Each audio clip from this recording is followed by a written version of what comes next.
All right, forgive the wind, Dad. What's going on here? We are at a pre-opening private walkthrough of the new old Heaven Hill. It is new, actually. Spring Hills Distillery here in Bardstown. Yeah, here's a little look. Here's a little look around, a little look-see, and yeah, well, we'll get around to figuring out what exactly is what here in a bit, but we're waiting for our unofficial tour guide for our unofficial tour that we're not supposed to be doing, And definitely should not be filming. But we were told that we could. But we were told that we could.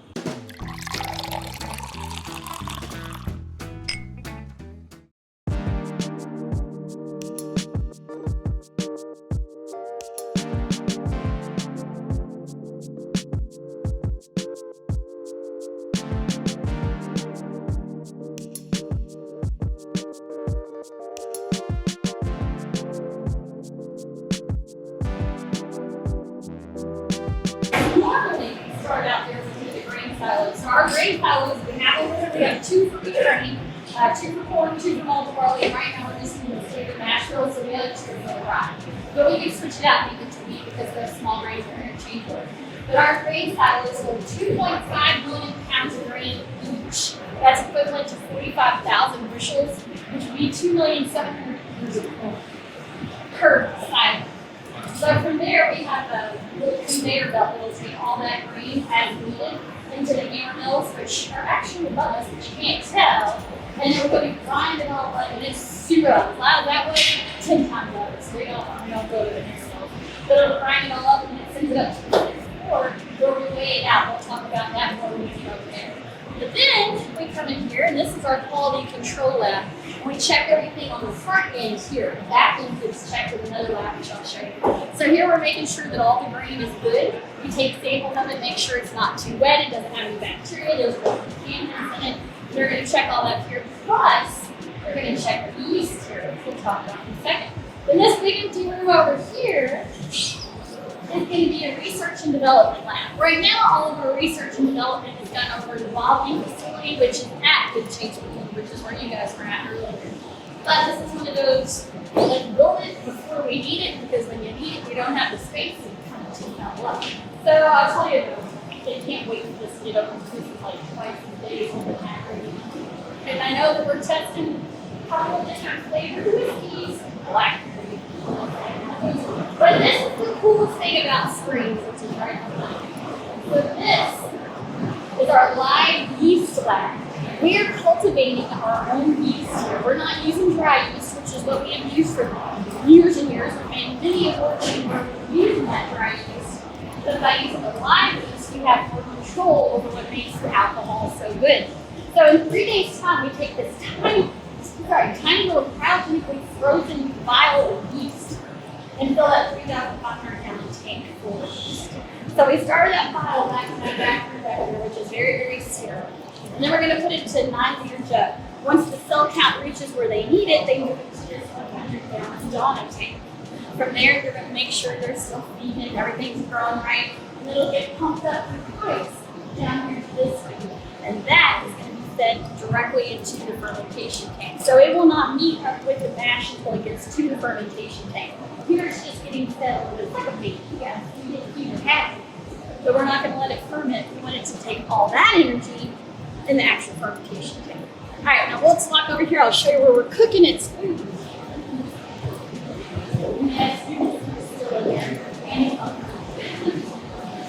Okay, these two tanks right here are where we're making all the food for that yeast. So they're yeast cookers, but don't let that, the name's really deceiving because we can't let anything that comes in contact with that yeast get above about 79 degrees or the yeast is going to die. So these two tanks just have the rye and the malted barley in it because we don't want to add it corn to it. It really doesn't do anything to the yeast. The rye is the key there and malted barley.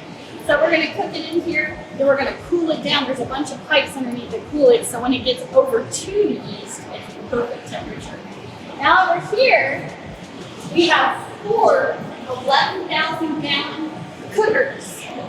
So these cookers are heated with hot water that comes from that big tank over there. It's also feeding the yeast cookers. So it takes 7 of these cookers to fill 1 fermentation tank. 7. It takes about 45 minutes to an hour to make 1 batch. Well, it's kind of like making a cake. There's a very certain order that you have to put these ingredients together. And remember I told you that we're sending all the grain through a hammer mill and it goes upstairs? Well, there we're going to start with the corn. You have to cook your corn first. It cooks longer and at a higher temperature. So we're going to warm these tanks up to 200 degrees. And then from these conveyor belts, the corn's going to come out. So the corn cooks first at 190, and then it's going to cool down to 185. Then we introduce the rye. The rye cannot stay in there very long or it turns gummy and you're not going to get a good taste out of that alcohol. So then we're going to lower it down to 155. The malted barley gets added in long enough for it to mix, and then immediately goes through chilling water so it will cool down. Hey, Anna, everything looks so beautiful. You did a great job. She's the lady who came up with all this ideas. She's the magician behind the scenes. Okay, so then after that malted barley is added and it starts to cool down, it's going to go right over to the fermentation tank. It takes a lot of water to make ash and whiskey. So they were kind of scared because we also use a lot of water. There are 3 natural streams that feed into the Bardstown City water. We use at some point into the water company. So to make them happy, they said, you know what? We're going to make your job easier. We're going to pre-treat the water so when it gets back to you, the filter it 1 time and it's done. So that's what we've done. And what's really cool about that is it runs on its own biodiesel or biofuels. So part of the, when you're taking the, silage, and you're spinning all the water out of it to get the dry distiller's cake, is it's going to have these little biogases. Well, it captures those and then fills these little generators that are outside of it, and it runs on its own stuff. Isn't that cool? It really is. So, but I like the whole, by the time it gets back to Bardstown, it's clean. So it's kind of cool. What else is there? Oh, so it's going to be really loud when we get in there. So I told you heat and CO2. We're capturing the CO2 through vents up in the roof. We're actually selling it to like Coca-Cola and freezers. So we're not emitting it out into the earth. Isn't that cool? Make money on everything around here. Then there's another building right here you can sort of kind of see. That's our dry house. So in the dry house, that's where I was telling you they take the silage and they're going to spin the water out. Well, then we take all that leftover, it's like a mushy grain, and we put in these giant cookie sheets and we dry it out.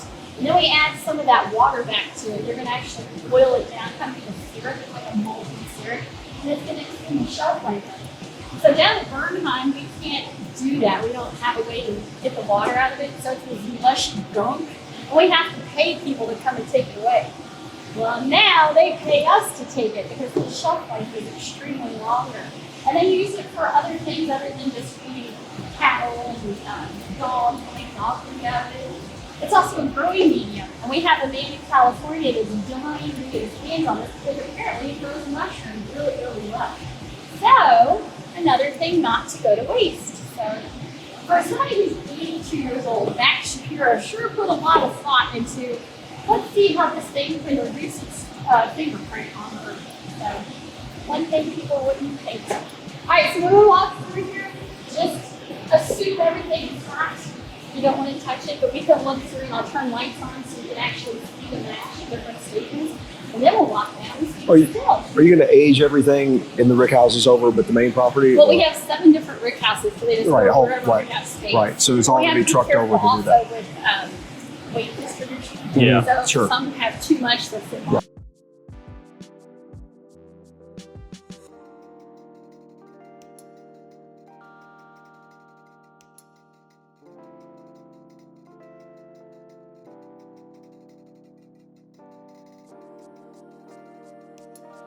Yeah.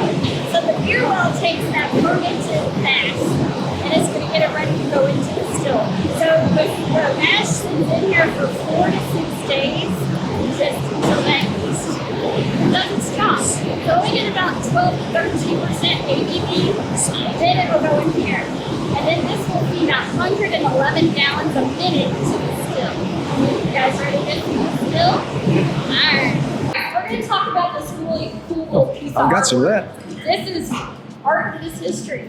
So this came from a house in Germantown, which is in Louisville. These people were re-siding their house and they took the old siding off and this was underneath. Wow. So they contacted us and said, hey, you guys, you want this?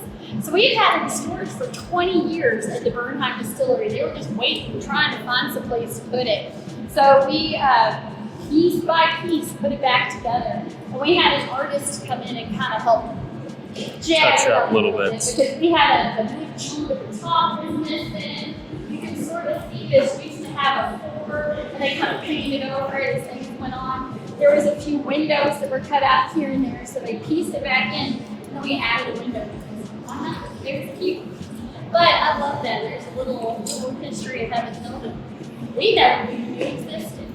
All right, so behind me is the biggest still in any bourbon distillery. It is 70 foot tall, 66 inches in circumference. It has 22 plates. So those plates have tiny little holes.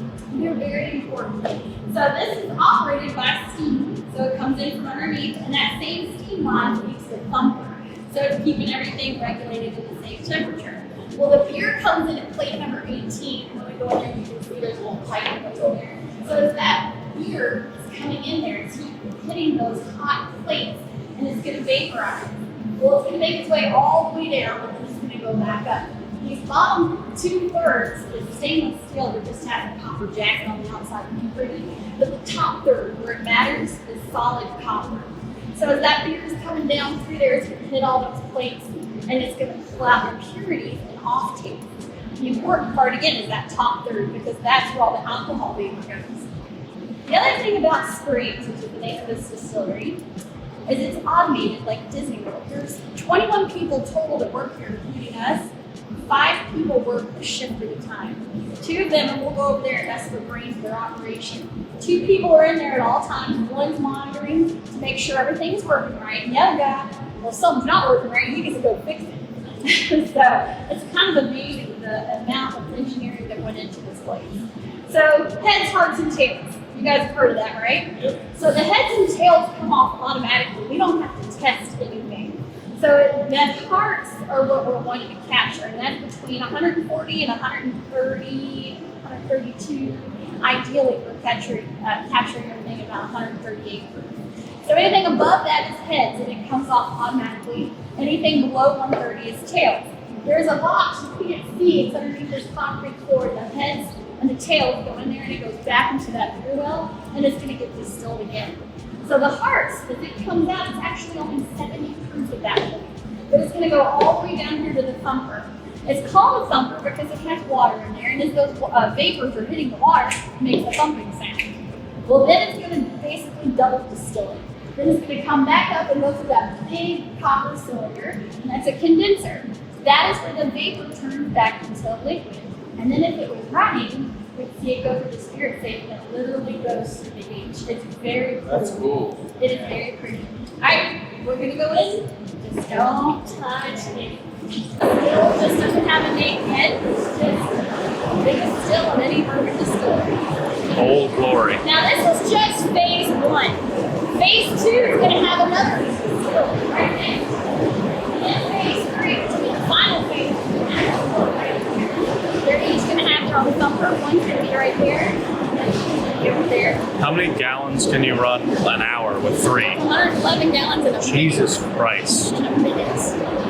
Yeah, that's a big still. So that beer well holds 80,000 gallons of finished mash that's ready. You guys are going to run out of space out there. So here's the other thing. There's only 10 fermentation tanks. When we're ready for phase 2, we're getting the second still. That wall where those tanks were will come out. There's already rock and everything ready to go to put 10 more fermentation tanks. Then phase 3, they're going to bust the wall out again, and they're ready to go. So then another thing is the roof is retractable because you basically build the building around the still. Yeah. So knowing that we were going to have 2 more eventually, they were prepared. They've already got the. It's already ready to go. Isn't that cool? That's one of those things of you don't think about it now. It's too late. Yeah. And there's a lot of distilleries that are like, we had no idea it was going to grow this big. And you're still So basically, our Bernheim Distillery, the reason we don't do tours, it is so jam-packed. If something breaks, we have to shut the whole place down and then fix it because there's not enough dead space. It's really. And that's where it's all coming from. You can't afford it. We needed this. Yeah.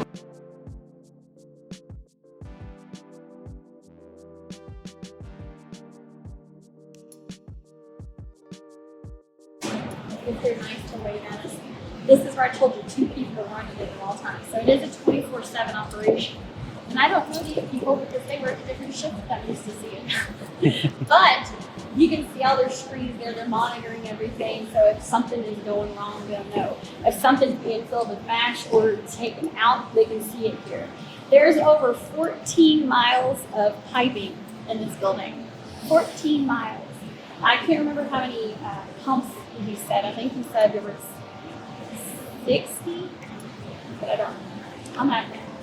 So over here is going to be in the mid space. Right now we're not doing anything with it yet, but we can walk over here. You can see there's going to be a kitchen back here, so if they have paper, they can set all their stuff up here. This is where they're going to put a bar, so we're working in right now. But they're ready. But look at this balcony. I've never been to a distillery that has a balcony. It looks like a perfect place for cigars. Yes. But right now, it's a smoke-free campus. So that's why Bourbon Cigars and Jazz is going to be at the other place. But the city parks over there, they said there's a bunch of hiking trails and stuff, but I've never been, so I don't know. Silos and limits. Oh, we can see the silos from here. That only holds enough grain for 4 days right now. Now, when we get to phase 3, we're still going to have just the 6 silos, but it'll hold enough grain for 8 days. Right now, we're doing 1 to 6 trucks feeding. Yeah, that's a lot of corn. A lot of corn. Like I said, they'll switch the rye out for wheat if we ever start doing the old fix and larceny here, but for now, they're still doing wheated whiskey, that's out there too. But they could switch and do like grain to glass or Pikesville here. So only time will tell, but we had to start somewhere. So we start with a standard mash bill. Watch for definitely all the good stuff. All right, world's biggest Heaven Hill fanboy. What do you think? Pretty impressive. I mean, really, 2 people run the operation. I mean, not completely, but oversee everything. 24 hours a day, 7 days a week. Just there's a little bit about taking the hands off that I'm not sure I like. A little weird, yeah. But Bardstown Bourbon Company is doing this. Yeah. You know? Yeah. And they're extremely successful. They are.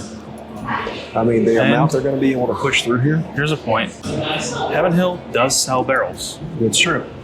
So Something this to can be think about. contract. Yeah. Something to think about.